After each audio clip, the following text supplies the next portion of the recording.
चौथे अध्याय में ज्ञान कर्म संन्यास योग का वर्णन है। जन्म कर्म च मे दिव्यम एवं यो वेत्ति तत्वतः त्यक्त्वा देहम पुनर्जन्म नैति मामेति सोच। भगवान ने अर्जुन को बड़े आश्चर्य में डाल दिया। भगवान ने कहा कि मैं तुम्हें जो ज्ञान बता रहा हूं, इस ज्ञान को पहले मैंने सूर्य को बताया। अर्जुन बड़े सोच में पड़ गया कि सूर्य तो पता नहीं कब से है और आपका जन्म अभी अभी हुआ है। तो भगवान को कहना पड़ा कि जन्म कर्म च मे दिव्यम।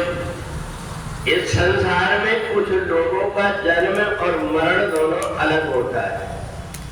संसारी व्यक्ति जन्म लेता है अपने कर्म के बंधन को भुगतने के लिए, मरता है तो फिर से जाकर के जैसे कर्म के अनुसार जन्म लेता है।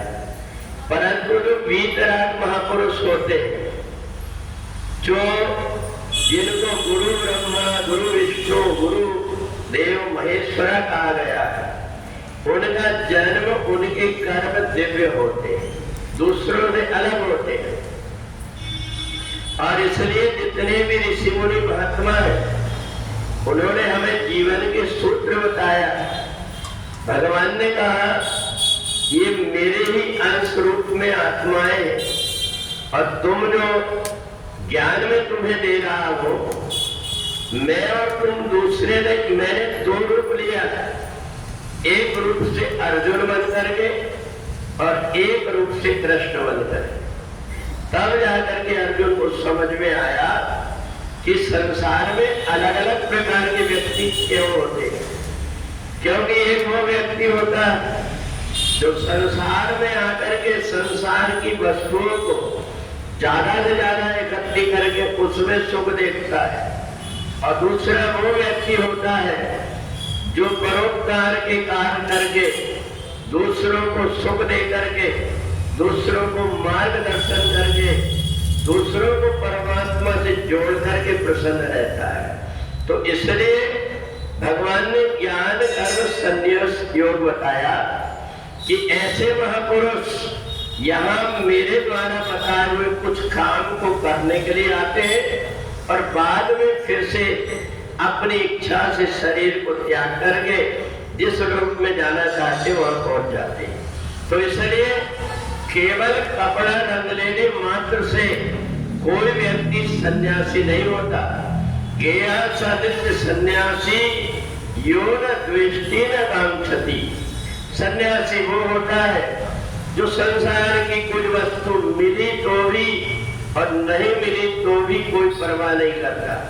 जैसी परिस्थिति आती उसमें जीना सीख लेता है और वो दूसरों के लिए अपने आप को लगा करके दूसरों को कैसे रास्ता दिखाए, इसके लिए ही कर्म करता है। उसके अंदर न किसी से ईर्ष्या होती है, न द्वेष होता है, न तो मोह होता है। सबके भले के लिए सर्वे भवन्तु सुखिनः, ये जो धारणा होती है जब व्यक्ति के अंदर आ जाती है, वास्तव में वो सन्यासी कहलाता है। और इसलिए ज्ञानी भी वही होता है जो ये सोच ले कि मेरे को जो कुछ भी मिला हुआ है, आज मेरा जो कुछ भी सम्मान हो रहा है, ये मेरा नहीं है, उस परमात्मा का सम्मान है, मेरे को इस जीवों को बनाया है। ऐसा मान करके जब अभिमान छोड़ देता है, वो ज्ञान व्यक्ति को ऊंचे शिखर तक पहुंचा देता है। और यहाँ संसार में रह करके उसे न पिंडदान करने की आवश्यकता पड़ती है, न कहीं इधर उधर भटकना पड़ता है, उसके पीछे मुक्ति अपने आप फिरते रहती है। तो इसलिए भगवान ने चौथे अध्याय में अर्जुन को संसार में आकर के कैसे जीना है, ईर्ष्या द्वेष का भाव छोड़ करके सिया राम मैं सब जग जानी, वेदों ने कहा इदम खलुदम ब्रह्म, ये सारे संसार में जो कुछ दिख रहा है ये ब्रह्म ही है। जिसकी आंख में ऐसे दिखने लगता है वो व्यक्ति किसी को छोटा बड़ा न मान मान करके, परमात्मा का अंश मान करके जीवन जीता है, इसलिए वो महापुरुष कहलाता है और वही योगी कहलाता है। और इसलिए भगवान ने कहा तुम्हारा और मेरा जो जन्म है ये जन्म अलग अलग है।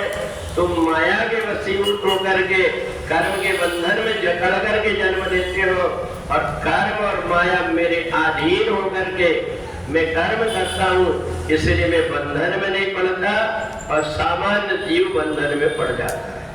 बोले वृंदावन बिहारी लाल की।